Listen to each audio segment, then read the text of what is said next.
Growing up, the 21-year-old Englishman was by nature adventurous. He was constantly somersaulting from his living room sofa onto the floor, and at the age of 7, after attempting a backflip from a bus shelter, his parents decided to take him to their local diving club in Reading. Chris made rapid progress in the sport and was picked to represent Great Britain, aged just 13. When he was 16, he competed at the Australian Youth Olympic Festival in Sydney. However, on the day of his competition, he felt unwell and was later diagnosed with glandular fever. The glands in my stomach had swelled to a really impressive size. They were massive, and this pushed my organs around into funny positions they shouldn't have been in.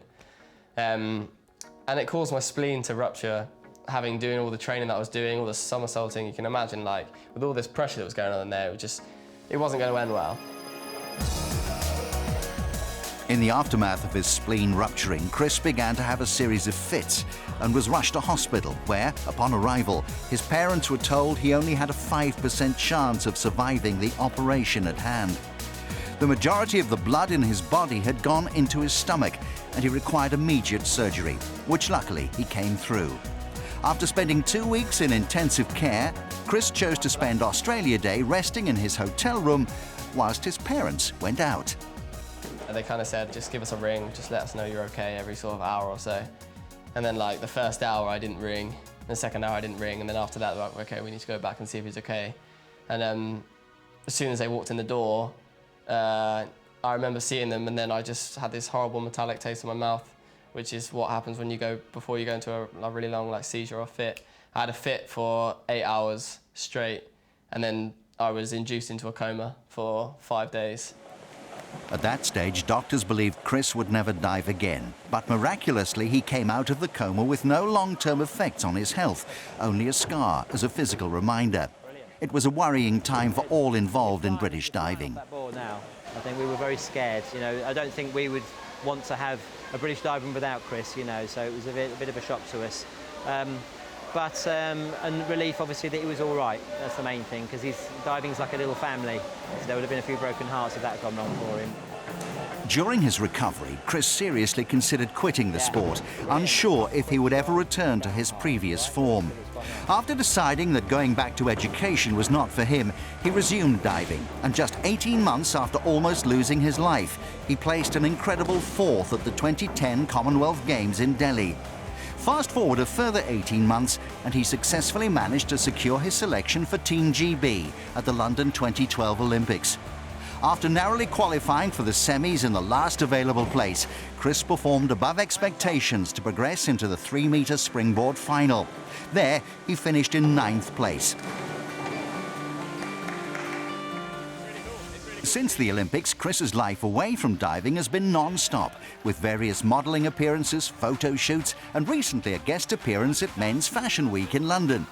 But apart from diving, it's music that's his biggest passion. When recovering from his illness, he taught himself the guitar and eventually began to create his own progressive house music, leading to performances at various festivals alongside the likes of Pendulum and Labyrinth. Music for me it's another way of expressing myself. In a way, it's quite similar to diving, where you're up there in front of a big crowd of people. It's the same, when I'm DJing, I'm in front of a big crowd of people doing a similar thing. Chris is already looking towards music as a future career option once he's hung up his Speedos. He's on the verge of signing a record deal with a major label and plans to release his music by the end of 2014.